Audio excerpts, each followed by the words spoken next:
suis très heureux de participer à cette émission.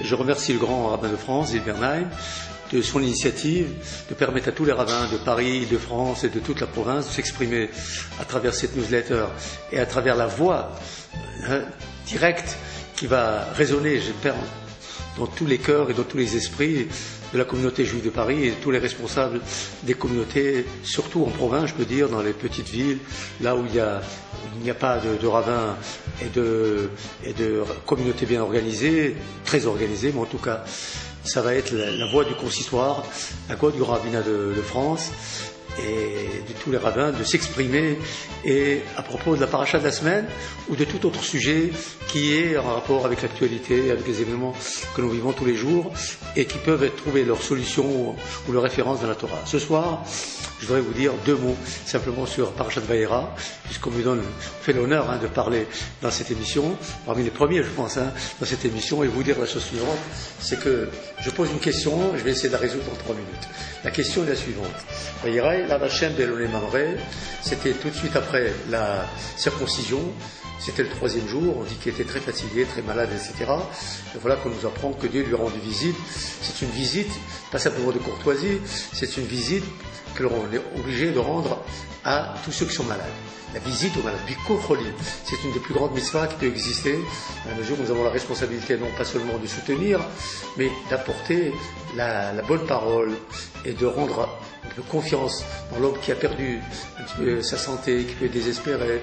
La parole d'un rabbin peut être un réconfort et une partie du soulagement de la douleur et quelquefois de la difficulté dans laquelle il peut vivre.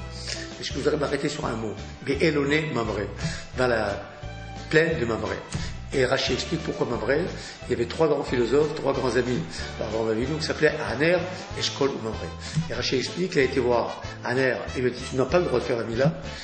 Eshkol lui dit tu n'as pas le droit de faire la Mila. Et c'est seulement Mamré qui dit bien sûr tu as l'ordre de la faire de la part de Hakadosh Baruch Hu, il faut la faire. Et parce qu'il y a un non-juif, un philosophe, un penseur qui tout d'un coup a dit que nous devons faire cette loi qui est spécifique au peuple juif, c'est un hôte, c'est un signe qui est marqué dans notre corps et de lien entre Kadosh Baruch Hu et nous. Il y a 3 signes, il y a les tefilin, il y a le Shabbat et il y a la circoncision. Donc un des signes les plus marquants et les premiers, c'est le signe de la circoncision. Il a fallu demander à Mamré, et je vais vous dire en 2 mots, et pour le reste, il faut le commenter parce que je vois que les 3 minutes passent très vite, pour dire la chose suivante, c'est que Mamré est un non-juif, un philosophe, un philosémite, qui dit la chose suivante. Abraham, tu hésites pourquoi? Tu hésites parce que tu ne veux pas te différencier des autres. Tu vas être comme tout le monde. Si tu veux enseigner la loi de Dieu, si tu veux être celui qui est Abraham Gomil, le père de la multitude des nations, il faut se fondre, dans une certaine mesure, se confondre avec les autres pour pouvoir leur parler. S'il y a une séparation, s'il y a une césure, quelque chose qui sépare le peuple juif des autres, comment est-ce qu'on peut être une lumière des nations? Et voilà que Mamré lui dit au contraire, c'est dans la mesure où il y a une séparation, proximité. Séparation et proximité.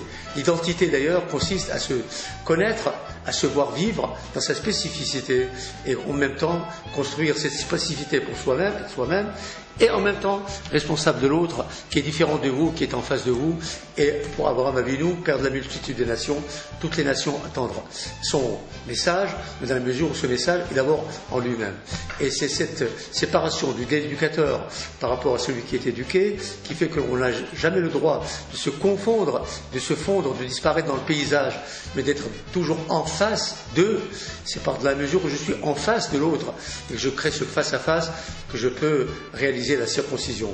La circoncision est une marque, une identité, une réalisation de l'identité intérieure, c'est une construction de soi-même, dans la mesure où je me construis moi-même à travers mon identité personnelle, eh bien je peux, dans une certaine mesure, parler avec les autres, même quand ils sont différents de moi, et surtout quand ils sont différents de moi, pour transmettre un message d'humanité, un message d'éthique, un message de responsabilité, qui est le message qui est donné à Avraham Avinu sur le plan individuel, qui sera donné sur le mont Sinaï à Moïse pour la communauté d'Israël, pour pouvoir éclairer l'ensemble de l'humanité tout entière à travers le message de Dieu.